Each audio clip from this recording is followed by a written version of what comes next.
Frères et sœurs, pour finir cette dénonciation, pour appuyer la dénonciation de Jésus-Christ TV, ces hommes sont des serviteurs du diable. Vous devez les fuir. Pourquoi? Parce qu'ils ne prêchent pas l'évangile de la piété, qui est l'évangile de Dieu. Jean 8 va démontrer si ces hommes sont les enfants de Dieu via leur doctrine. La Bible déclare, vous les connaîtrez à leurs fruits. Est-ce que ce qu'ils enseignent est de Dieu? La démonologie, les anges, comment tu dois rentrer dans le surnaturel, comment tu ne peux pas réussir à l'état naturel. Voilà les doctrines de ces hommes. Vous devez vous laver avec du lait, avec du sel, avec ceci. C'est des doctrines venues dans le monde des ténèbres. Est-ce que cela sont les doctrines de notre Seigneur et Sauveur Jésus-Christ? La Bible déclare dans le livre de Jean 8, 31, Jean 8, 31, alors il dit aux Juifs qui avaient cru en lui, si vous demeurez dans ma parole, vous êtes vraiment mes disciples.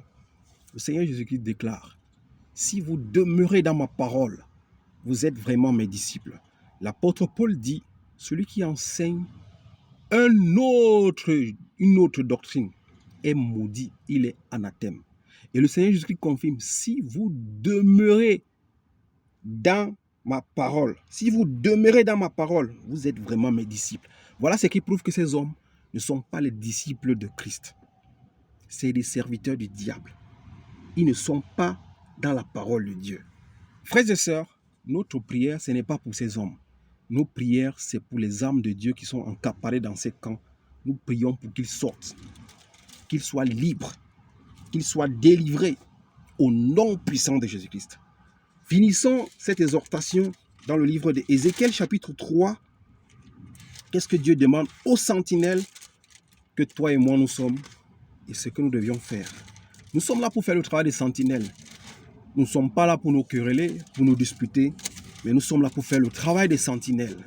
Dieu a appelé des sentinelles. Comme les faux pasteurs se multiplient, c'est ainsi que les sentinelles de Dieu se multiplieront aussi. Rappelez-vous de l'histoire d'Élie, quand Achab et sa femme ont voulu le tuer, il s'est enfui et Dieu lui a trouvé parmi les roches. Qu'est-ce que tu fais là, Élie? Élie dit, ils ont tué tous les prophètes, je paragraphe. C'est pour ça que je me suis enfui. Dieu lui a dit, je me suis réservé 7000. 7000. Il y a 7000. Pendant que les faux pasteurs se multiplient, il y a les enfants de Dieu qui se multiplient également dans le monde entier pour anéantir l'évangile qui est venu dans le monde des ténèbres. Les enfants de Dieu se multiplient, s'élèvent partout dans le monde entier pour condamner les œuvres des ténèbres au nom puissant de Jésus-Christ. Ézéchiel chapitre 3, verset 17. Écoutons l'ainsi dit l'Éternel. Ce n'est pas par ma sagesse, mais c'est la parole de Dieu. Ézéchiel chapitre 3, verset 17. Fils de l'homme, je te donne comme sentinelle à la communauté d'Israël. Tu écouteras la parole qui sort de ma bouche et tu les avertiras de ma part. Quand je dirai aux méchants, tu vas mourir, c'est certain. Si tu ne l'avertis pas, tu ne parles pas pour avertir le méchant, afin qu'il renonce à sa mauvaise conduite et reste en vie, ce méchant mourra à cause de sa faute, mais je te réclamerai son sang. Si au contraire, tu avertis le méchant et qu'il ne renonce pas à sa méchanceté, ni à sa mauvaise conduite, il mourra à cause de sa faute. Mais toi, tu auras été délivré. Tu auras délivré ton âme. Nous sommes ici pour dénoncer les œuvres des ténèbres. Frères et sœurs, ce n'est pas la rigolade. Cette dénonciation qui a été faite sur ce faux pasteur et les autres, s'ils savent, s'ils sont sages, qu'ils se repentent. Et s'ils veulent continuer, qu'ils continuent. La Bible déclare dans le livre d'Apocalypse que celui qui se sanctifie, se sanctifie. Que celui qui se souille encore davantage. La parole de Dieu, elle sort. Celui qui l'a saisi, comme les enfants de Ninive avaient saisi la prophétie de Jonas, ils se sont repentis. Ils ont obtenu la miséricorde de Dieu, pas d'un homme. Alors, mon frère, À partir du moment où ta nudité est exposée, tu dois faire attention. Parce que la Bible déclare, tout ce qui se fait dans l'obscurité, rien ne sera caché. Quand on commence à sortir les dessous de quelqu'un dans la lumière, fais attention, la fin n'est pas proche. Si ces hommes sont sages, qu'ils se repentent.